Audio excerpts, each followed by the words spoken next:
In the last section, we created a new Elastic Beanstalk environment for our multi-container Docker application.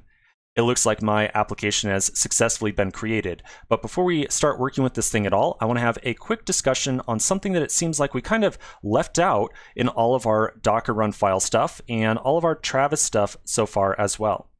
So inside of our Docker run file, like I said at the end of the last section, we appear to have no references to any containers that are running Postgres or Redis, as we had previously set up inside of the Docker compose file. So let's talk about why that is. All right, so I'm going to show you a couple diagrams. I want to first remind you about the overall architecture of our development environment. We had said, yeah, we got the Nginx, the Express, Worker, all that stuff. And then most notably, we had the Redis container and the Postgres container as well. So in the development environment, we were running these two data services inside of containers. But as we move over to a production environment, we're going to change up this architecture in a pretty significant way. Now, we're going to make this architecture change for a very good reason. So let me show you first a diagram that's going to tell you a little bit about the architecture, and then I'll tell you many reasons about why we're going to take this alternate approach in production. Okay, so first off, the diagram. Here's what our architecture is going to be in the production environment. So we're still going to have the Nginx routing server, the Nginx file server, the Express API, and the worker, and those are all going to be running inside of our Elastic Beanstalk instance. We've already wired up the definition for all four of these containers inside of that Docker run aws.json file.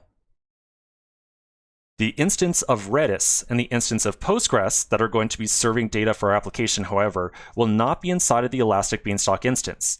Instead, we are going to rely upon two external services to fulfill all of our data needs for our application.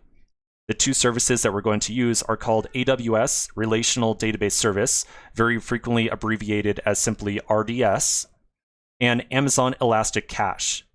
These are two services that are kind of general in nature. And when I say general in nature, I mean that they're not customized specifically for using with Elastic Beanstalk. They're not customized to be specifically used with containers.